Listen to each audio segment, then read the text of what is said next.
Senioritas di sekolah itu sudah menjadi tradisi yang turun-menurun. Gue di sini akan membicarakan yang lebih eksaknya lagi, yaitu senioritas dalam organisasi sekolah. Contohnya dalam OSIS, ekstrakurikuler, dan lain semacamnya. Pasti kalian juga kalau misalnya mengikuti organisasi-organisasi tersebut, kalian mungkin mengalami, mungkin itu menjadi juniornya atau mungkin menjadi seniornya.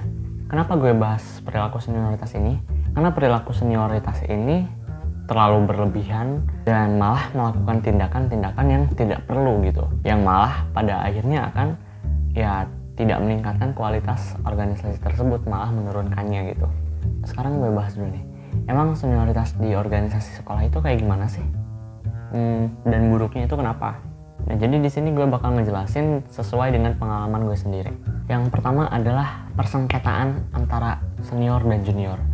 Jadi di organisasi tersebut antara senior dan junior itu benar-benar beda, ada kesenjangan sosialnya, di mana perilaku senior terhadap senior dan juga perilaku senior terhadap junior itu beda gitu. Jadinya mereka itu malah terpecah belah gitu menjadi dua kubu yang berbeda gitu. Jadi ada kubu senior dan juga ada kubu junior. Padahal yang namanya organisasi itu kita harus bersatu menjadi satu kesatuan yang utuh gitu. Karena tujuan dari organisasi sendiri yaitu menjalankan fungsi organisasi sebaik-baiknya gitu. Dan semua anggota organisasi tersebut harus mempunyai tujuan yang sama, visi yang sama. Maka dari itu mereka harus bersatu dan menyatukan visi mereka gitu untuk menjalankan fungsi organisasi sebaik-baiknya.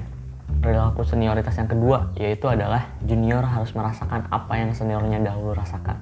Dimana mungkin saat dulunya si senior itu merasakan banyak tekanan, merasakan bimbingan yang kurang, dan merasa banyak masalah yang dihadapi segala macam lah. Sehingga si seniornya itu harus bekerja dengan ekstra dalam tekanan yang besar gitu. Jadi ketika ada juniornya yang nggak lebih merasakan hal-hal berat seperti dirinya dulu, itu mereka itu gatal gitu. Mereka itu kayak gitu. Karena apa? Karena egonya gitu. Mereka itu egonya tinggi-tinggi. Jadi senior yang kayak gitu itu mereka tuh merawat egonya sendiri gitu. Ego tentang dirinya sendiri itu lebih tinggi dibandingkan loyalitasnya pada suatu organisasi gitu. Karena organisasi itu nggak harus dijalanin dengan tekanan besar dan kerja ekstra yang sekarang, tapi justru dengan seefisien mungkin kita kerjakan hal tersebut justru lebih baik untuk organisasi gitu.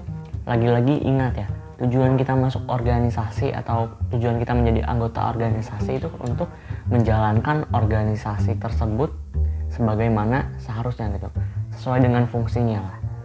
Dan gimana caranya membuat itu menjadi lebih efektif, lebih efisien dan segala macam lah. Yang mungkin visi misinya dibuat sendiri oleh ketuanya. Nah, jadi jangan buat organisasi itu tujuannya buat memenuhi ego kita gitu, kepuasan kita gitu. Jauh-jauh lah, buang jauh-jauh ego kita. Dan perilaku senioritas yang ketiga yaitu ketika juniornya tidak terbimbing, malah juniornya sendiri yang disalahin.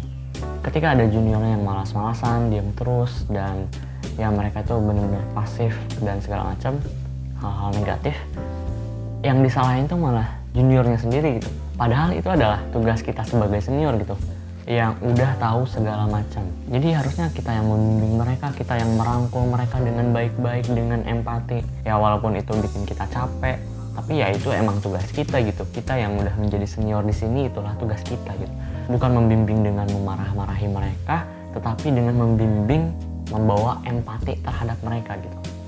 Karena ingat tujuan orang masuk organisasi itu ingin mengembangkan potensi dirinya gitu. Dan untuk mengembangkan potensi dirinya itu caranya bukan dimarah-marahin gitu coy, tapi dengan kita bimbing, kita arahkan, kita rangkul dengan baik-baik. Jadi membimbing senior itu jangan dengan ego kita, tapi bimbing mereka dengan empati dari diri kita gitu. Sekarang kita ke pembahasan selanjutnya, yaitu alasan adanya senioritas seperti ini. Kalau misalnya menurut gue sendiri alasan yang paling utama itu karena ego manusia. Ego inilah yang ingin semua ini terjadi. Si senior hanya fokus terhadap diri mereka sendirinya aja, mereka nggak memikirkan tentang perasaan dari si juniornya kayak gimana gitu. Tapi mungkin ada yang akan bilang, tapi kan ini untuk kebaikan organisasi, agar mental mereka kuat dan segala macam, biar mereka bisa menyelesaikan masalah-masalah dan segala macam bla bla bla bla bla. Persetan men. Untuk bisa melatih mereka kita harus membimbingnya dan merangkulnya dengan baik, dengan buat mereka nyaman. Enak banget dong, kita dulu digember-gember, mereka sekarang bisa nyantai-nyantai. Enak banget mereka. Nah, itu adalah pernyataan yang egois. Selain itu, sikap egois yang lainnya juga yaitu mereka itu terlalu memikirkan angkatan mereka sendiri gitu. Jadi hanya memikirkan angkatan seniornya aja gitu. Jadi biar angkatan mereka itu terlihat bagus, terlihat heroik dan segala macam. Biar angkatannya sendiri itu terlihat perfect gitu. Mereka tuh nggak lihat dari segi jangka panjang ke depannya, mungkin 1 tahun ke depan, 2 tahun ke depan, 3 tahun ke depan dari organisasi tersebut gitu. Jadi ketika ada junior yang melakukan kesalahan di angkatan mereka gitu, di periode waktu mereka gitu, masa bakti mereka itu memaksa si juniornya agar bisa jadi lebih baik gitu. Karena mereka ingin terlihat perfect, angkatannya itu terlihat perfect, ya mereka memaksa si juniornya itu agar bisa perfect juga gitu. Jadi dipaksa gitu, bukan dibimbing secara perlahan gitu. Jadi ingat selalu, sesuatu yang instan itu tidak akan bertahan lama gitu. Jadi kalau misalnya kita emang pengen secara jangka panjang bagus gitu organisasinya, ya kita harus membimbingnya secara perlahan-lahan dan membuat mereka nyaman segala macam gitu. Jadi perlahan-lahan kita bimbing gitu. Kalau kita paksa si junior itu agar melakukan apa yang kita inginkan gitu, kita paksa secara instan gitu, langsung berubah kayak gitu, ya itu nggak akan bertahan lama gitu. Karena sesuatu yang datangnya cepat, perginya juga akan cepat.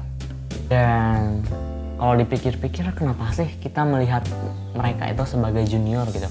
Kenapa kita nggak melihat mereka sebagai manusia, sebagai individu yang sama kayak kita gitu? Nah, balik lagi ya, kalau misalnya suatu organisasi itu harus menjadi satu kesatuan yang utuh gitu, harus bersatu. Dan kalau misalnya ada persengketaan antara junior dan senior, ya gue yakin pasti organisasi tersebut nggak akan maju-maju gitu. Mereka akan stuck sendiri di masalah antara persengketaan itu. Jadi mereka nggak fokus untuk menjalankan fungsi organisasi sebaik-baiknya, tapi hanya menjalankan gimana caranya agar si senior menang, gimana caranya agar juniornya menang gitu. Jadi si senior mikirnya gimana caranya seniornya itu bisa bikin si ininya hormat segala macam, dan si juniornya hanya berpikir gimana caranya biar si seniornya itu bisa puas gitu. Dan ini bukan tujuan dari organisasi. Karena tujuan organisasi adalah menjalankan fungsi organisasi dengan sebaik mungkin. Itu satu aja. Dan contoh kedua ini bukan dari tujuan organisasi. Jadi kita harus bisa menormalisir di mana ketika ada senior yang melakukan kesalahan, ya gak apa-apa junior yang menjadi pengingat gitu. Kita saling mengingatkan aja. Karena senior dan junior, gue yakin pasti keduanya juga mempunyai sisi jahat dan baiknya gitu. Dan gak mungkin senior selalu benar juga gitu. Jadi akan lebih baik lagi ketika tidak ada lagi kata senior dan junior. Dan ketika ada junior yang lebih berkompeten, ya gak apa-apa ada junior yang memimpin si senior ini. Jadi kita nggak melihat lagi sebagai senior atau junior, tapi kita satu kesatuan yang utuh. Dan ya nggak ada perbedaan lah. Yang membedakan adalah kompetensinya, bukan dari segi tingkatnya. So videonya sampai sini aja dulu. Sebenarnya pembahasan senioritas itu masih luas, masih panjang, dan pembahasan tentang organisasi sekolah itu juga masih luas gitu. Tapi nanti sajalah di lain waktu lagi kita bahas. Gue gak mau video ini panjang-panjang. So kalau misal kalian berani, kalian share video ini ke senioritas kalian. Ada dua kemungkinan yang akan terjadi. Yang pertama, senior baik mereka akan mengevaluasi diri dan muhasabah diri. Apakah dia sudah menjadi lebih baik, apakah dia sudah membimbing junior dengan baik. Dan reaksi kedua, yaitu si senior buruk, mereka akan merasa terhina dan mereka akan marah-marahin kalian dan segala macam. So, sampai sini aja videonya. Hope you enjoy. So, see you next time in the next video. Goodbye.